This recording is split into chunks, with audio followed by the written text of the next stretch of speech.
Nous allons donc commencer cette deuxième table ronde et nous allons nous poser la question des perspectives et des défis de la recherche européenne et le rôle de l'Alliance des universités européennes. Ce n'est pas à vous que je vais le dire et on l'a décrit dans la première table ronde. Le paysage de la recherche, comme tous les paysages, il est en train de changer. Alors, quelles sont finalement les plus-values de ces alliances européennes? Qu'est-ce qu'elles apportent concrètement à chacun des membres de l'Alliance et au final aux chercheurs qui en profitent? Nous allons en parler maintenant, vous allez le voir, avec des représentants de diverses universités qui, évidemment, sont membres de diverses alliances. On va continuer en anglais, et oui, parce que c'est comme ça aussi le monde, c'est la langue commune maintenant. So we have to speak English, and to introduce this second roundtable, Maria Gravari-Barbas. Maria Gravari-Barbas en français. You are a Vice-President for the International Relations of Sorbonne, Paris 1, Panthéon-Sorbonne. It's difficult between English and French. And you wanted to introduce this first roundtable. Okay, thank you. Thank you so much. I'm really happy and really honored to be here with you.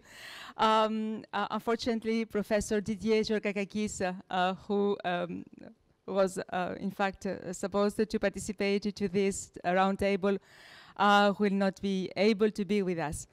I'm very happy to be here with the colleagues from Europa, which is our European University Alliance. We've been working on this for the last 1 year and even more than 1 year.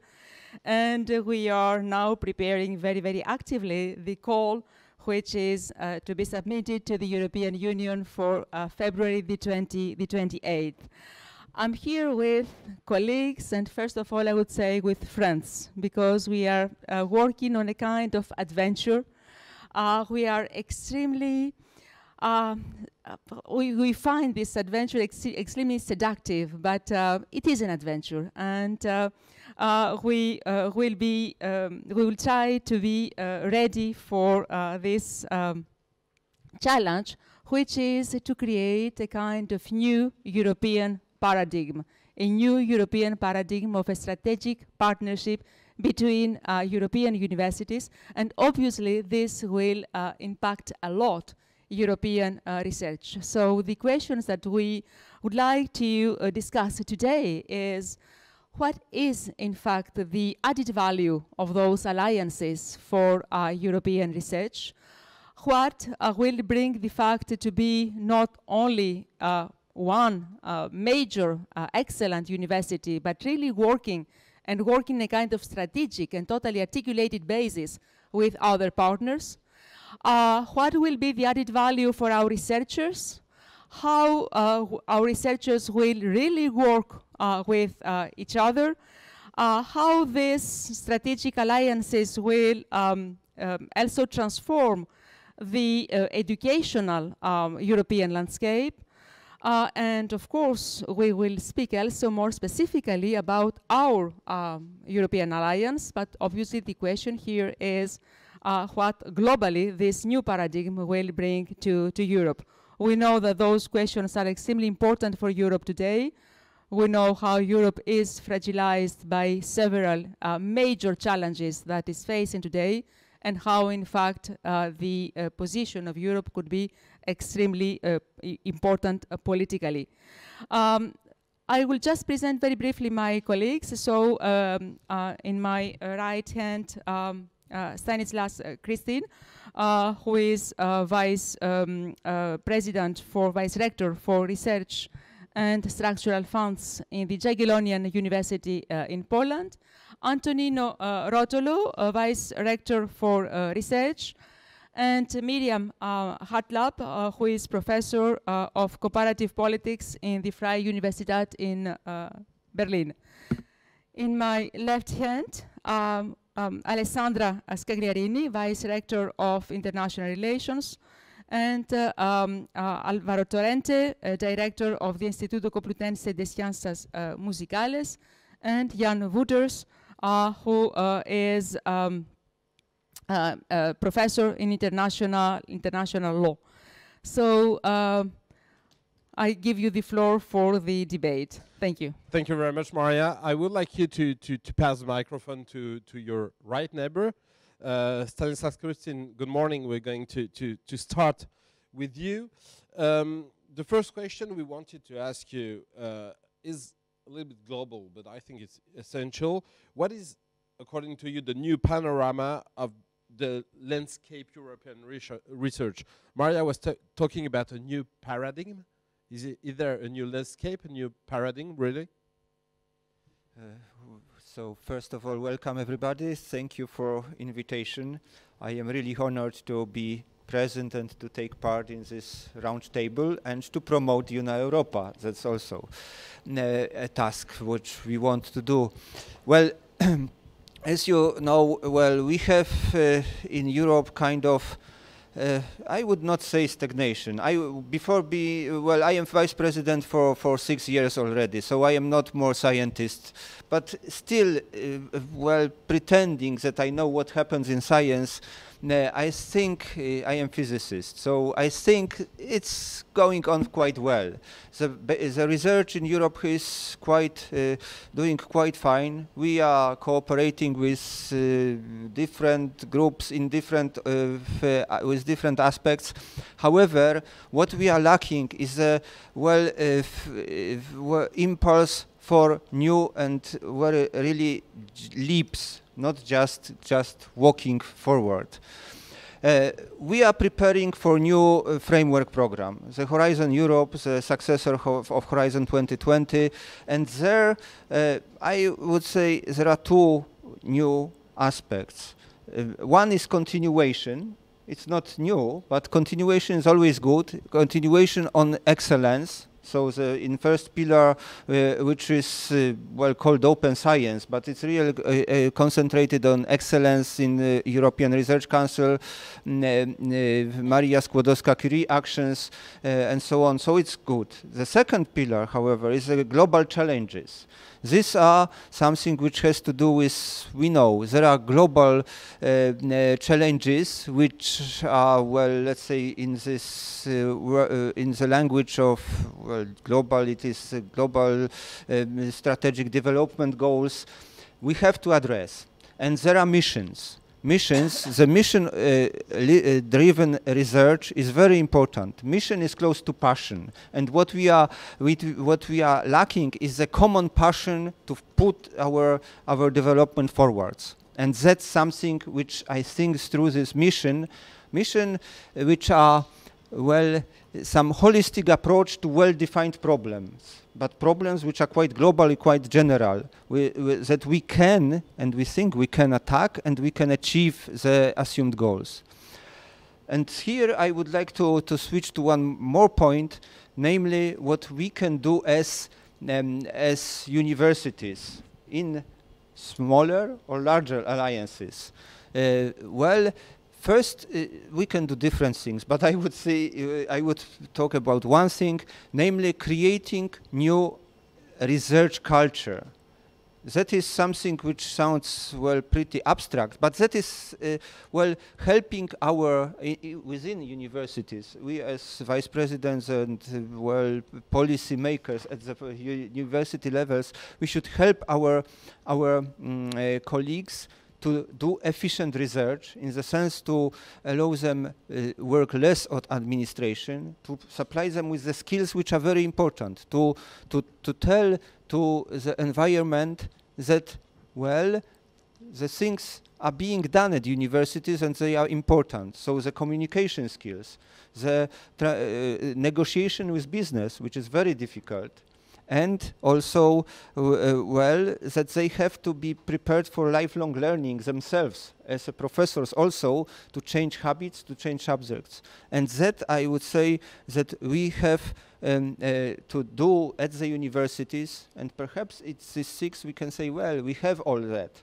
But we are talking not about 6 our universities, or let's say 16, but we are talking about 1,000 universities in Europe, which are building the common society, and we have to bring that to the new level. Thank you. Antonino, Rotolo, we were talking just later on this morning, earlier this morning, about the position of your university in this new landscape. You were talking to me. One of the key questions, and it is related to what Stanislaw just said, the key question is how to relate research and education and research and innovation. Do you think alliances globally are a part of the answer or a good answer? Okay, good morning everybody, pleasure to be here. Thanks for inviting me and here. Yeah, the question is very important. Well, first of all, I would say that alliances are a way for making Europe stronger. Research needs Europe, a strong Europe. That's the first issue. So let's start with the basics. This is the first basic assumption. With this said, the question is how to make Europe stronger through alliances regarding what you said, regarding the relationship between research and education and research and innovation. These are two major issues that are included in the discussion, for example, of Horizon Europe, the next framework program. While there is a lot saying regarding, for example, the relationship between research and innovation in terms on how research driven by universities can generate impact on society. And so one issue is what we mean by impact, and impact means technological impact, but also social impact, and that's an important issue. So, as an alliance, we could promote internally strategies for developing a broad idea of what impact means, and developing this notion of impact for proposing this to European Commission, to all stakeholders playing a role in research in Europe, right? In this regard, I think Horizon 2020 is working well, but not perfectly, right?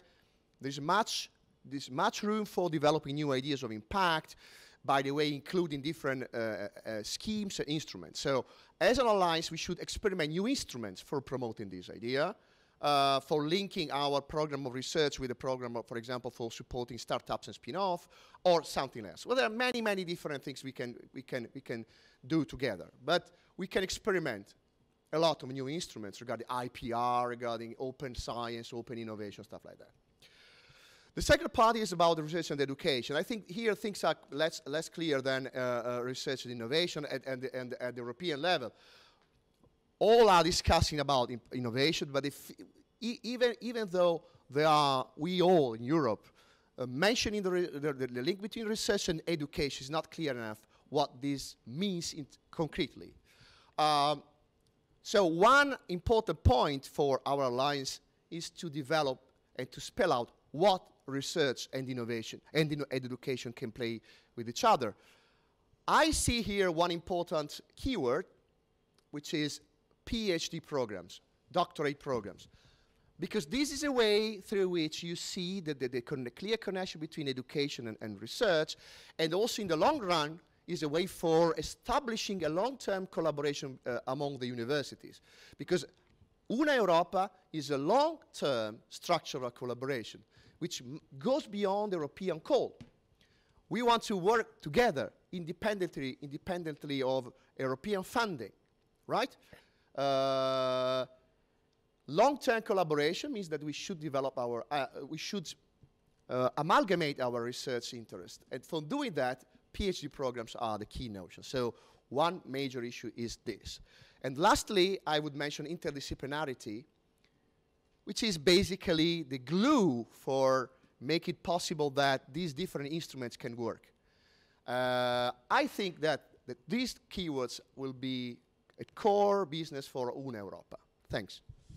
Thank you very much. We're going to pass to Alessandra Scagliarini. It's better in Italian. You're working in the same university than Antonino. Antonino just said the research need Europe. Europe is the more and more contested. We can see in the street today in Paris that Europe make not the unanimity. You know, there are many people who are who have doubt about the European construction. What is European alliance an answer to face new challenge we just described for now some minutes? I'm also very pleased to be here and having the chance to talk about this topic, which is, I'm not sure if it works. No problem. Yeah. Yeah, I think that European alliances can be somehow a new improvement to European higher education area, even if they are seen with some skepticism within the Bologna process things. But I think that one of the things that will be related to the improvement in research is that we need some research also to improve our education programs, our way to collaborate within different institutions in different member states. Because we know that we reached to a point where collaboration between European universities per se can be quite difficult if we talk about, for example, double degrees, joint degrees. We know that there are a lot of constraints due to the fact that education is still on the member state hands. So this could be a good chance to research into new ways of going beyond. And I think that this experience will not be an elite program, but a way to experiment new ways of collaboration to be exported to other universities that maybe were not included at the first stage. Going back to Europa, I think that one of the main things that is linking all together, we have such a big student population. We have altogether 350,000 students. And so if we will be able to reach our goals, I think one of the added value is that we are all linked from the social science that are present as scientific topics in each of our universities. Adding this to more technological and hard science field, this is one of the main things that will improve our actions, because in this time we need also a humanistic approach also to technology, because we need to add some ethic to pure research. We need to spread research integrity into our PhD programs, but also at the level of master students, because we know that the ranking politic pushed all the researcher into this public or parish way of habit. We need to go back and think about the social acceptance of what we are doing and the social impact of what we are doing. And do you think an alliance can change the way you evaluate the benefits of the research? It would be a good setting to experiment new ways also to evaluate the impact on society of what we are doing, because we do education, we do technology transfer, we do pure research, but we need always to evaluate the impact on society. As Antonino and Stanislaw said, we need to solve very complex problem. And the SDGs are telling us that we need a multidisciplinary approach. So I think in this kind of network, we can find all the competencies that are needed to face the goals. Thank you. Miriam Hartlapp, you're from the Freie Universität in Berlin. Do you think alliances are a kind of game changer in the university landscape in Europe? And this collaboration, could it go further than today? Mm-hmm. Well, thanks for this question, and also thank you very much for inviting me to be part of this panel here. And if you ask me for game changer, this is of course a bit a different way to say, well, what is new about this? Is this really going beyond what we have already with all these programs? And if I can talk for my university, of course, we already collaborate in a lot of Horizon 2020 programs. We have bilateral cooperation, frequently at the level of departments. I'm from a political science department, for example. We have a very good and long-standing relationship with Sciences Po Paris here. We have double degrees with them. We have also strategic international partnerships. So why this new European University Alliance? And I think it is a very important instrument to first of all, refocus and complement these mostly international collaborations that we do have with a strong European focus, really, and to put that on a more strategic or more structural basis than these existing bilateral and temporary collaborations we have. And I think that's a very important precondition and could be a game changer to really do a quantum loop and to have more people to participate in these kind of exchanges and mobility and research collaborations than in the temporary programs that we do have. And I think that there's also a political momentum to this. My colleagues already mentioned that, and you raised it in one of the questions. We are at a period in history, or in the history of European integration, where there's more and more contestation of the European integration process. So we have a lot of people who are questioning the integration process, who say that they feel detached from what is going on in Brussels.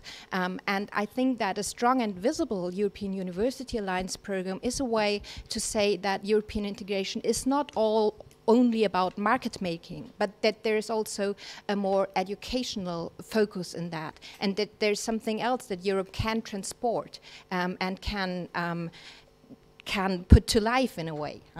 And here again, I think that this alliance is very important with its focus on social sciences and humanities, because this is also a means to really say that these cultural questions matter a lot, and that this is the basis on which we can then build maybe a different Europe. Like the question of identity, of course, comes with a better understanding, and to this I think it is very important to consider research and science in a way as my colleagues described just before me. Thanks. Thank you very much. We're talking about Europe. There is a French personage who symbolizes Europe, which is Jean Monnet. Jan Votos, you're a teacher in the Jean Monnet chair. Do you think that European alliances we're talking about is a major step, like Miriam just said, for human sciences? Do you see it in your daily work? Yes, I think so. First of all, I should say something about the importance of the socials and the human sciences in European research, and what I think our Unite Europe can contribute to that. There is a quote from a famous who has referred to the grand challenges or the wicked problems that our societies are facing today. As we all know, and as we see on the streets, also in Paris and in Brussels, our societies are increasingly facing major social, environmental, and economic challenges. And those grand challenges are also wicked because they are complicated. They are very complex, systemic, interrelated to each other, and they require insights from many perspectives.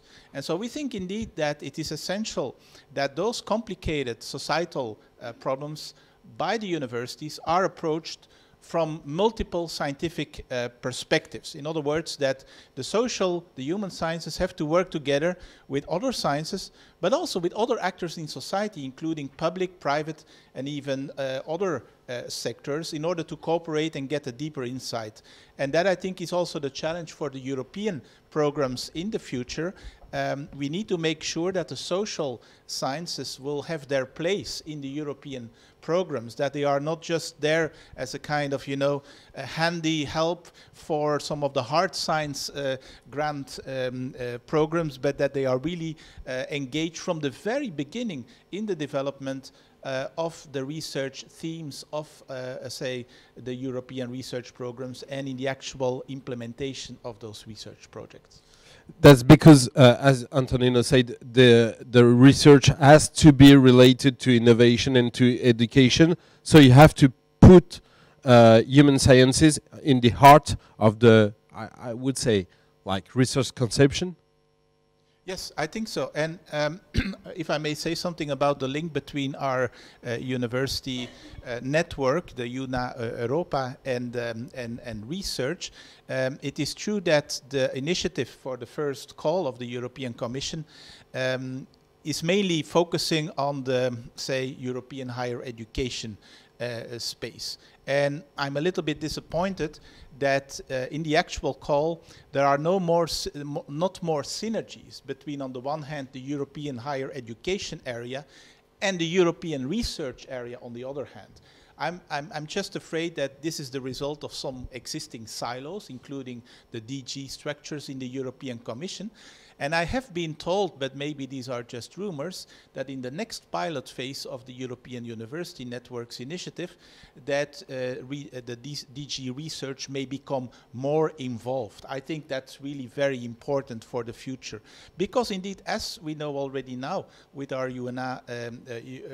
Europe network, we are indeed working on education, but it is very, very closely linked to research, the way we try to link our students, in which we try to link our doctoral students. We have already done an interdisciplinary doctoral workshop in Complutense last month.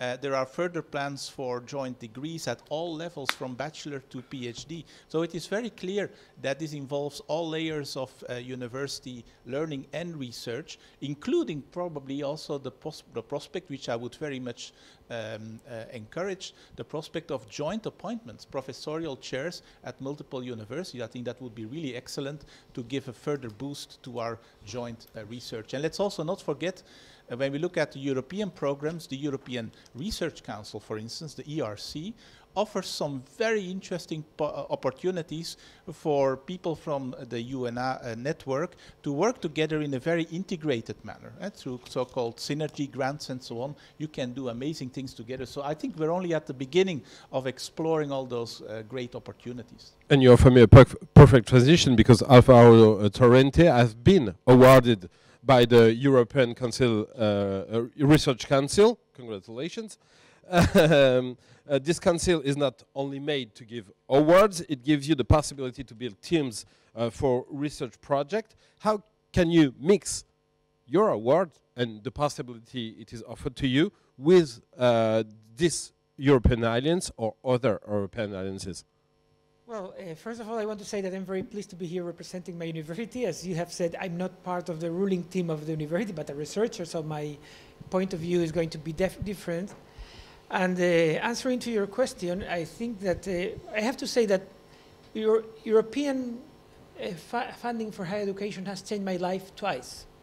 The first time was when I was Erasmus student 20 years ago, or 25 years ago, sorry. Let's say 20. And that gave me the opportunity to study abroad, but also to improve my English enough to do my PhD in the United Kingdom. And the second time is this, because normally the research funding in any country is limited. And so you can have projects which have a very limited scope. But for this research project, because the funding is very generous, I really thought about a project that would have an European perspective. So my project is actually about something that is essential to European history, which is opera, Italian opera. So we have the Italian connection, but Italian opera in the 18th century was opera. So everywhere in Europe, Italian opera was, except Paris. Paris is always an exception, you know. But they read the librettos here and they adapted them.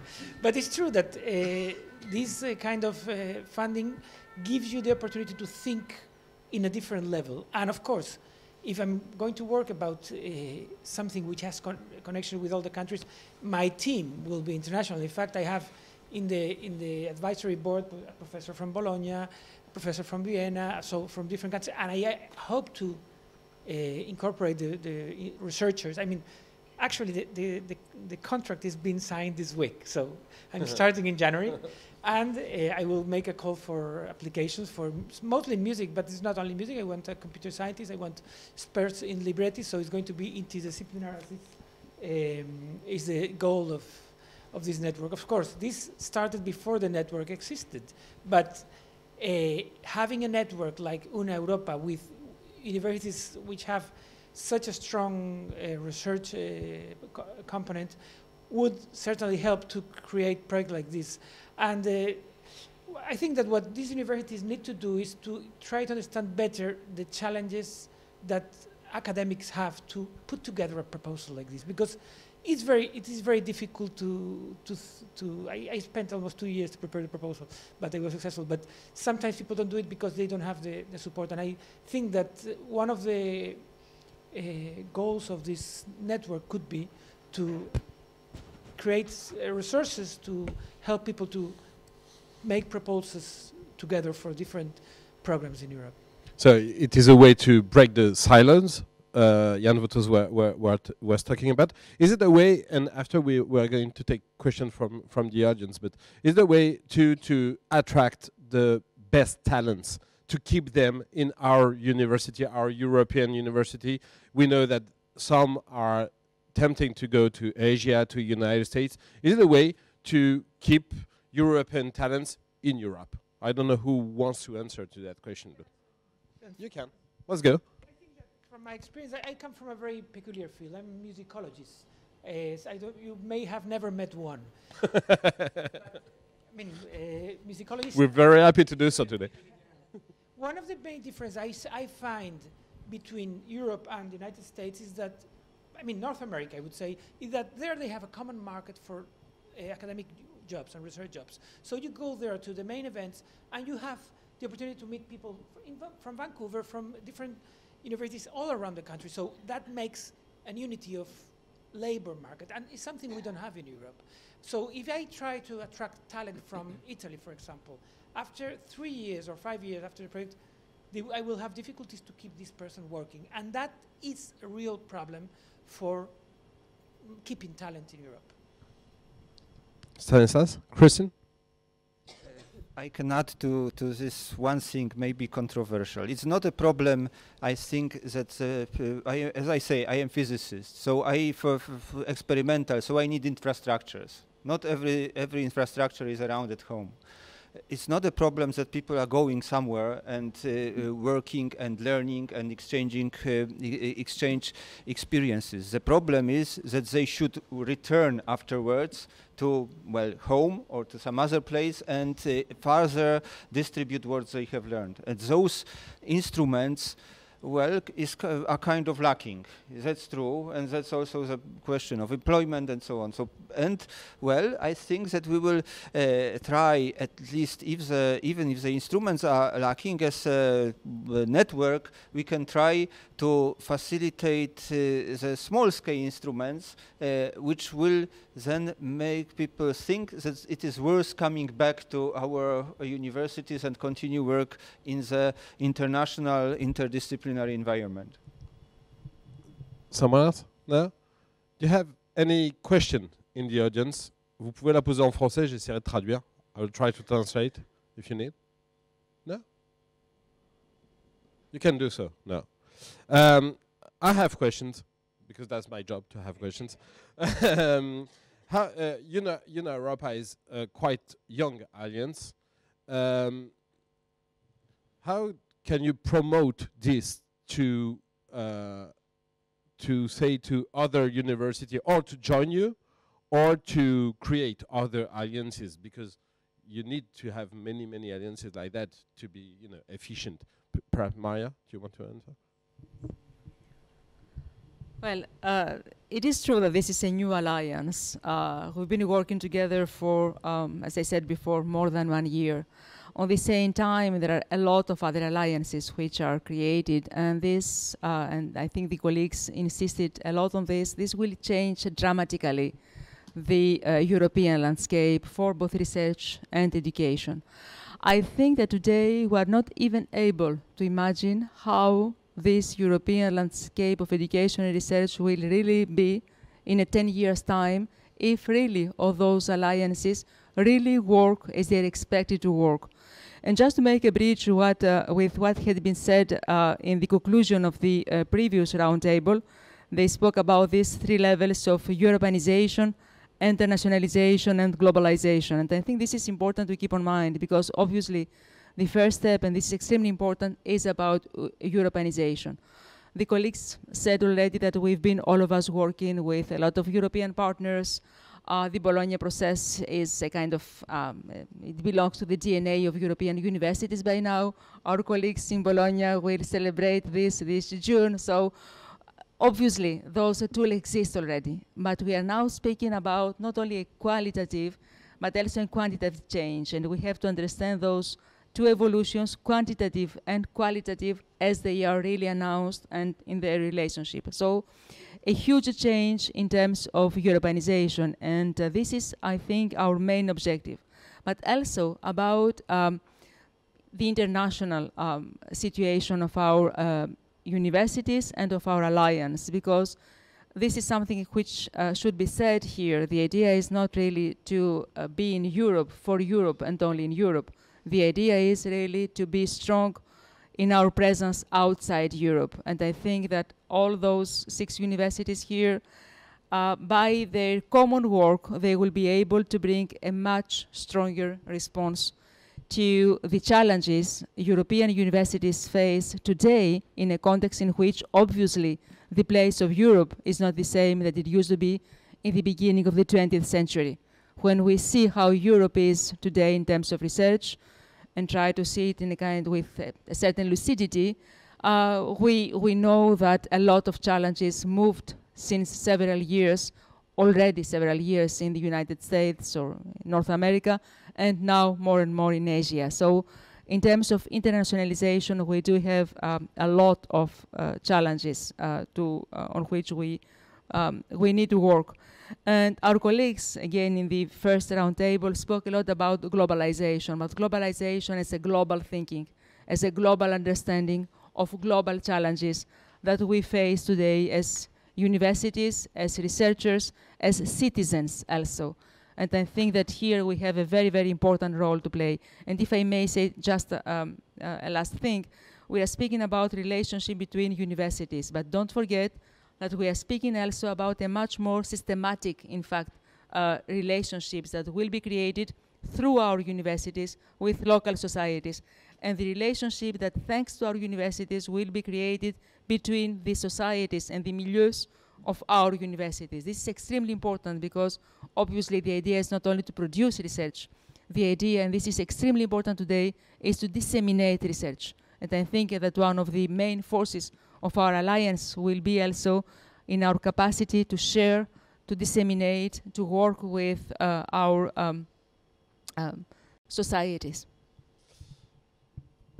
Someone else want to react?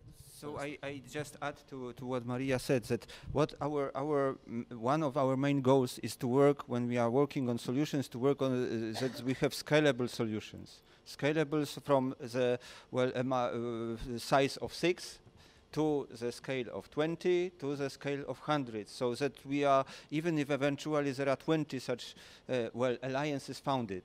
And after all, this funding is not something which is, with which we, as the universities, which we cannot live, because, in comparison to our budgets, this funding is not something which will bring us, to the heights of Harvard immediately.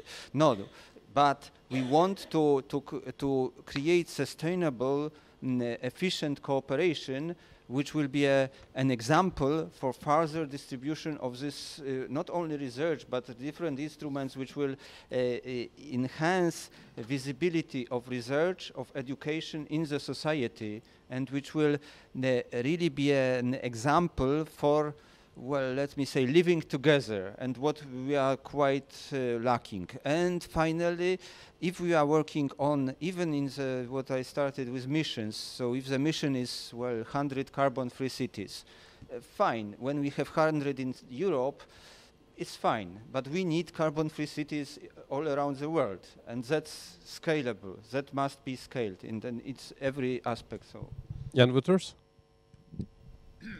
I'm not a physicist. I'm just a humble professor of law. But I'd like to add something which I think is very important when you talk about Europe in the world and when you talk about Europa. It's our commitment to fundamental values. We are today in Paris. This is a place where exactly 70 years ago in the Palais Chao, the Universal Declaration of Human Rights was adopted. And it was December the 10th. Exactly. Yeah. That day. We are also today on the day that in Marrakesh in Morocco we have a global compact on migration that has just been formally adopted. although with great difficulties, as you can imagine some discussions also in Europe. But I think it's very important also for us as a Europa consortium and as an association really, is that we are deeply committed to conveying those fundamental values that the European integration stands for, namely tolerance, solidarity, also the idea of let's say, the rule of law, commitment to human rights, commitment to democracy, to pluralism and so on, all these fundamental values that Europe stands for, we are committed to also upholding them and to fostering them and to conveying them not just to our students in all the layers of our programs, but also in our research. I think research cannot be values neutral. We have to pass those values on and use them in our research. And I think that's a fundamental contribution also that we, with Europa, can make to say the connection and the radiation of Europe in the wider world, where, as you know, many of those values are currently really challenged or even threatened.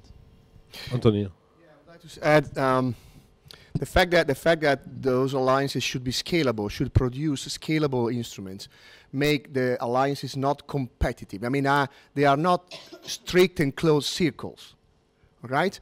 So, of course, there is a competition, triggered by the fact that there is a European call. But I think it's a wrong way for approaching alliances, the fact that the alliance should succeed in a competition. If this is the approach, I think the alliance instrument will fail. The fact is that we should work together and in a cooperative way as different alliances all together. So the question is that we are just atoms as university, and they are molecules, so then we should build materials. And the materials is research, education, and third mission.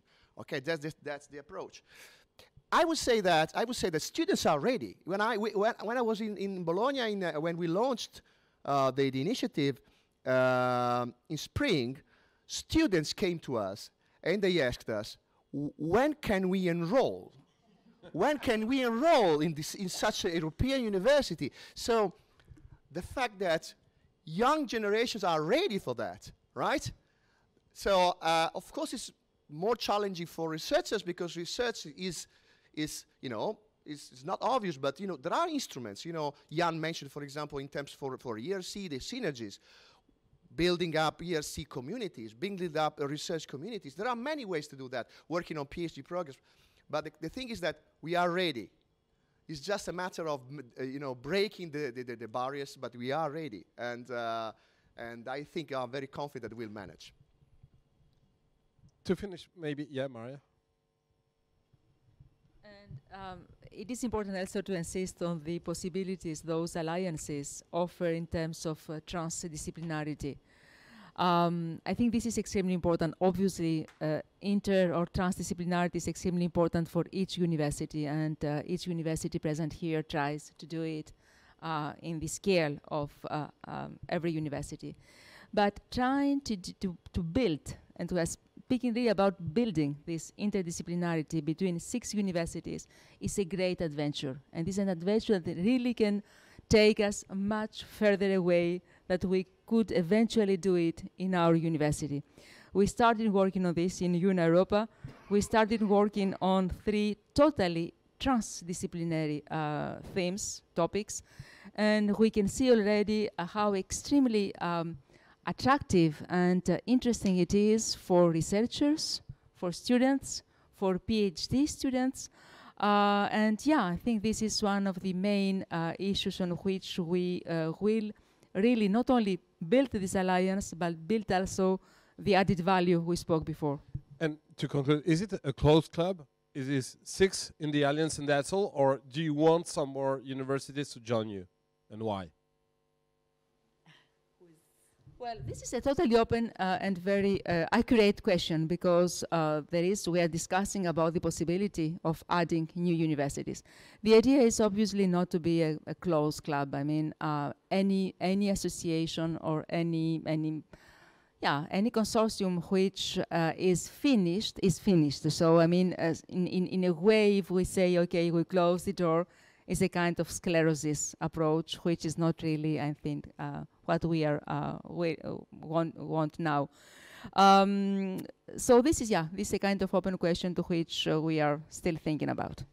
Thank you. Thank you to all of you. I think you're a good symbol of what Europe can do for the good and to make our lives better. So thank you very much for this symbol today. Thank you to be optimistic because children are ready, and that's a very good news regarding what we see in Paris streets these days. So thank you.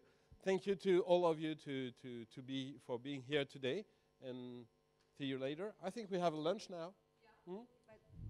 Can we take any questions from the... I ask if there are. Okay, now.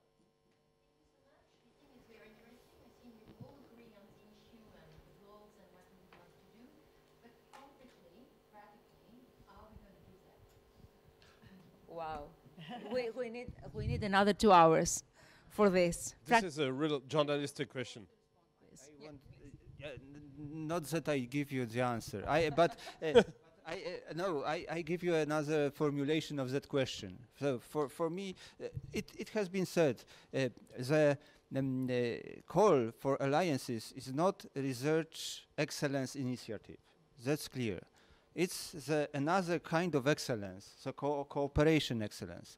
And for me, and I was expressing it also at our meetings, for me the pilot call is creating a laboratory to see where we are differing so much that we cannot cooperate.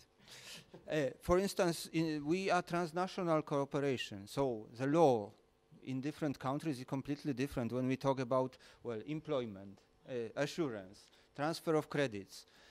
We have to experiment how well we can do it and where, well, and that's a dream of idealist. You know, I am, well, you see, no hair, or the rest is white. So still I am idealist that we can change something in our countries that to be compatible, and that we can really influence changes, that we can do things together.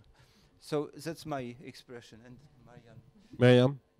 Yeah, maybe if I can add, because I use this word more structural basis for collaboration. And I think this is really the understanding to build up a partnership and an alliance that allows us to consider this question jointly on a permanent basis, like to go stepwise to move from mobility windows for students exchange, for example, really to double degrees. This cannot be done from today, next term, but you need the support from not only one person in each university, but a broad basis. And to have that, you also need, or to build this up, you also need administrations that cooperate. You need IT tools to transfer certificates. You need all these things. And now this first call really is, gives us the opportunity to permanently work on these questions together, to then make it work for the people who want to be mobile in this European space. Yeah. Maria, Gravari? I would like to ask you back this question, because obviously those alliances are supposed to be, they must be, and there is not any other way of being, bottom-up approaches. So the idea is not to say, okay, guys, this is the way that we are going to build this, is to see how, in fact, in each university, our colleagues have this desire to work with their colleagues in the other universities and what can be the ideas that could be brought. Obviously, there are a lot of ideas about this, and I guess that our colleagues here could speak about hours and hours about the different possibilities of collaboration.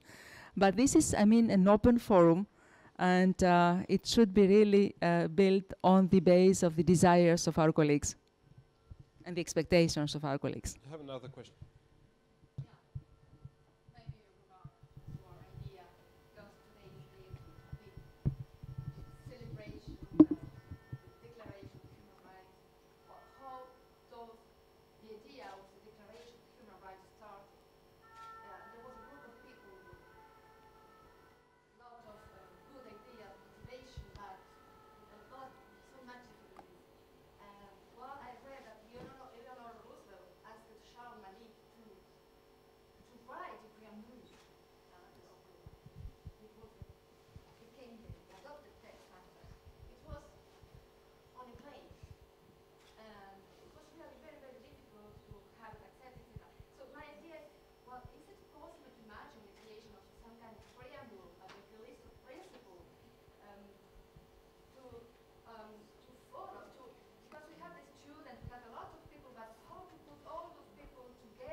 do you need to draw the frame of your philosophy?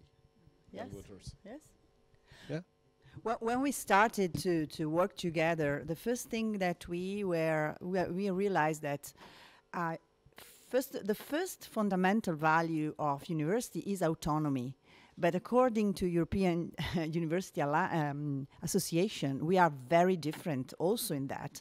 So we agreed that we need to design like a chart on our own values, and we agreed that there are some value that matters. One is inclusion and valuing diversity and make the change on society. So, for example, each one of us is quite active, for example, in community engagement programs in which not only university but the whole society come to us and ask for a research program or an activity to do together. So I think that in this way we are challenged by the whole society, and we agree that altogether there are some values that will guide our future strategies. But as Stanislaw said, we are a living lab, so we are ready for the next challenges. We think that higher education has to play an important role in this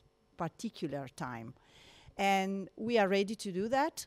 The application is not our final goal, it's just a step, and it's quite creative one.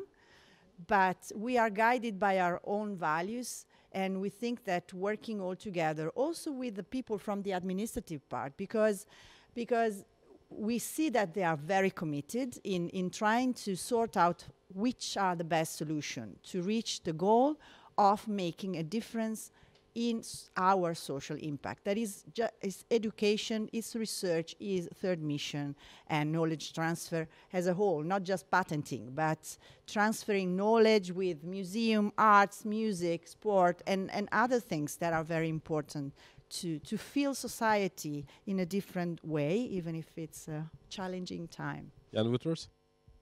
Just to complement and to extend the analogy about the drafting of the Universal Declaration, you know, it was a drafting committee with very different personalities chaired by Eleanor Roosevelt, but including also very famous jurisconsults like René Cassin, whose remains are lying here very nearby in the Panthéon. And so, I mean, like, yes, these were very different people from very different backgrounds and cultures, but they managed to find a consensus. They managed to find compromises. And I think that's also our experiment in a certain way. We are diverse universities. We have different structures, different programs, different traditions, and so on. But I think there is really a kind of, volonté, a kind of motivation to go forward and to really seize what we consider to be a historic opportunity in the actual European integration process. Is there a last question? No. So thank you very much to all of you for being here today.